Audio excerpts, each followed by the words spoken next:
Selamat pagi, siang, sore, atau malam terginting. Perkenalkan, nama saya Rena Frederickly dari kelas 12-1. Dalam video ini, saya akan membahas mengenai salah satu isu sosial yang sering terjadi di lingkungan sekolah, yaitu tentang bagaimana suara siswa dari latar belakang budaya minoritas seringkali diabaikan dalam kerja kelompok. Dalam kehidupan sekolah, kerja kelompok seringkali menjadi wadah bagi kita untuk belajar bekerja sama, menghargai pendapat, dan membangun hasil yang lebih baik secara bersama-sama. Namun, pada praktiknya, tidak semua anggota kelompok selalu mendapatkan ruang yang sama untuk bersuara. Ada kalanya seseorang dengan latar belakang budaya minoritas justru diabaikan, dianggap tidak penting, atau bahkan dianggap tidak mengerti.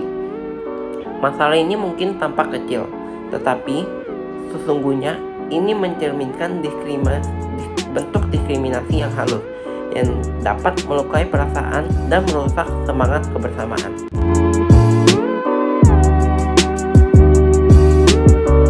Bayangkan sebuah kelompok yang bekerja bersama dalam sebuah proyek. Beberapa anggota aktif berbicara, mengemukakan pendapat, dan mengambil keputusan. Namun di satu sisi, ada anggota lain yang lebih memilih untuk mendiam karena ia berasal dari latar budaya berbeda atau karena ia merasa tidak dihargai. Suaranya diabaikan, idenya tidak didengarkan, seolah-olah kehadirannya tidak berarti.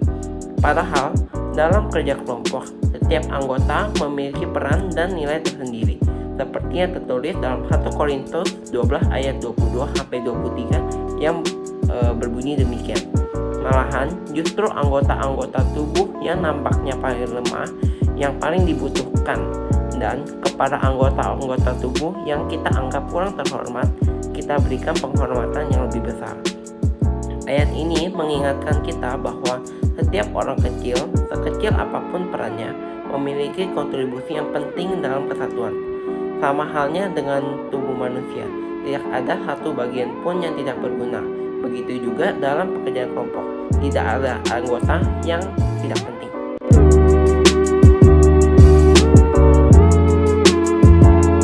Mengabaikan suara seseorang karena latar belakang atau cara pandangnya bukanlah hal yang benar.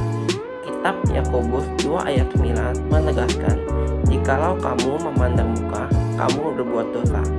Ayat ini dengan jelas melarang sikap diskriminatif, sikap yang menilai orang hanya dari penampilan luar, status, atau asal-usulnya. Artinya, ketika kita hanya mau mendengarkan orang tertentu dan menutup telinga bagi yang lain, kita sudah kehilangan nilai kasih dan keadilan. Sikap seperti itu tidak hanya menyinggung perasaan, tetapi juga menghambat kerjasama dan ide-ide kreatif yang seharusnya bisa muncul dari keberagaman. Dalam dunia nyata, banyak organisasi dan perusahaan besar justru berhasil karena menghargai perbedaan dan mendengarkan semua suara, baik dari senior maupun junior, dari yang berpengalaman hingga yang baru bergabung.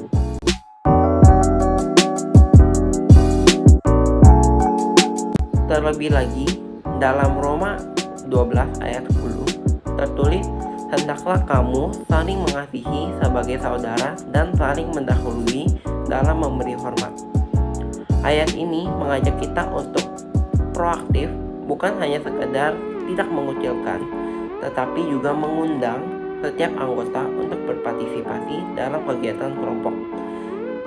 Dalam konteks kerja kelompok, hal ini berarti bahwa kita perlu memberi kesempatan yang sama bagi setiap orang untuk berbicara, mendengarkan dengan penuh perhatian, dan menghargai pendapat yang berbeda.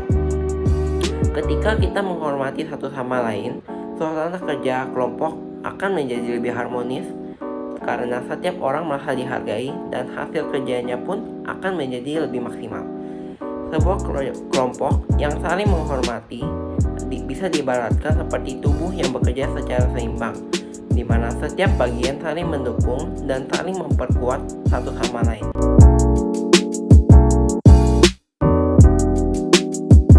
Sebagai penutup, izinkan saya untuk mengajak setiap dari kita untuk belajar selalu menghargai setiap suara, sekecil apapun itu.